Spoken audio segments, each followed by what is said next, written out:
નમસ્કાર, હું છું અશિતિ અને તમે જોઈ રહ્યા છો કેટીવી ન્યૂઝ। નજર કરીએ આજના મહત્વના સમાચાર પર।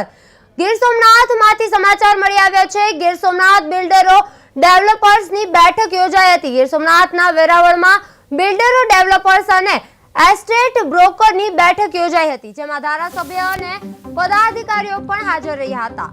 સુડા બાદ 1.5 વર્ષથી બાંધકામ સંબંધિત મંજૂરી પ્રક્રિયા ઠપ હોવાથી વ્યવસાય પર પ્રભાવ પડ્યો છે। જો વહેલી તકે ઉકેલ ન મળે તો આંદોલનની ચીમકી આપવામાં આવી છે। આગામી દિવસોમાં રાજ્ય સરકાર સાથે ફરી વાટાઘાટ કરવાની ખાતરી આપવામાં આવી છે। વેરાવળમાં બિલ્ડરોની મહત્વપૂર્ણ બેઠક યોજાઈ છે। સુડા બાદ બાંધકામ મંજૂરી અટકી છે। પદાધિકારીઓ અને ધારાસભ્ય હાજર રહ્યા હતા। ઉકેલ ન આવ્યા, આંદોલન ચીમકી ઉચ્ચારવામાં આવી છે। રાજ્ય સરકાર સાથે ફરી વાટાઘાટ થયો છે। પદાધિકારીઓ પણ છે, ઉકેલ ન આવ્યા, આંદોલન ચીમકી ઉચ્ચારી રહ્યા છે। રાજ્ય સરકાર સાથે ફરી વાટાઘાટ થયો છે।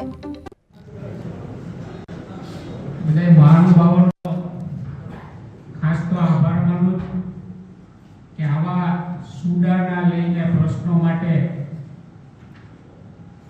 લોકોના પ્રશ્નોને વાચા આપવા માટે આપ સૌ પધાર્યા। સુડા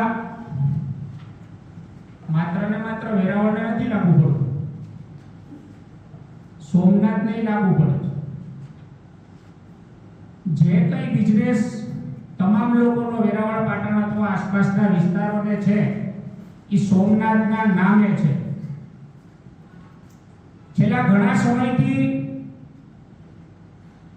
પ્રભાસ પાટણના રહેવાસીઓ તો ભયના ઓથારે જીવી રહ્યા છે। કોરિડોર નામના વાયરસથી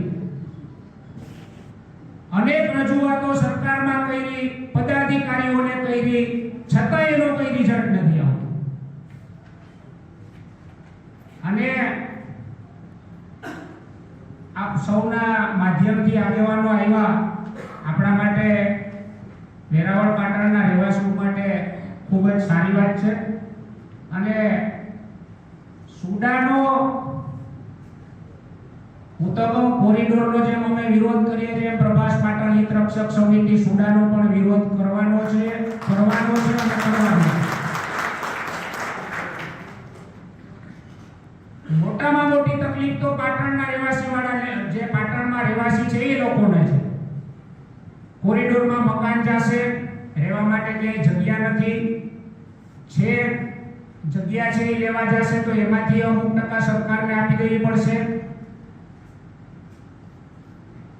માત્ર ને માત્ર અમારી જે માંગણી છે કે સોમનાથ ટ્રસ્ટ પાસે જેટલી પણ જમીન છે કોરિડોરમાં વાપરે, એમાં આપ સૌ અમને સાથ આપો, પ્રભાસિત રક્ષક સમિતિને સાથ આપો તો આપોઆપ સુડા પણ કેન્સલ થશે।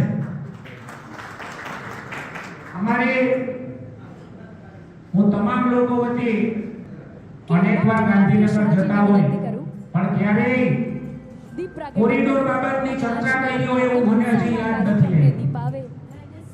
વડાપ્રધાન નરેન્દ્રભાઈ મોદીજીના જીવન ચારિત્ર્ય ઉપર આ મ્યુઝિકલ શો બહુ જલ્દી અને પ્રદેશ મંત્રી શ્રી જ્યારે બેઠા છે ત્યારે હું સૌ પ્રભાસ પાટણ અને વેરાવળવાસીઓના વતી આપને એક વિનંતી કરવા માંગુ છું કે કોરિડોર નો જે વાયરસ છે એ અહીંથી દૂર થાય અને આ નવો વાયરસ જે સુડાનો આવ્યો છે એ સુડાના વાયરસને પણ અહીંથી વેરાવળ પાટણમાંથી દૂર કરે એવી હું આપ સૌને લાગણી વ્યક્ત કરું છું અને સોમનાથ દાદાના ચરણોમાં પ્રાર્થના કરું છું કે આ તમામ બે વાયરસ છે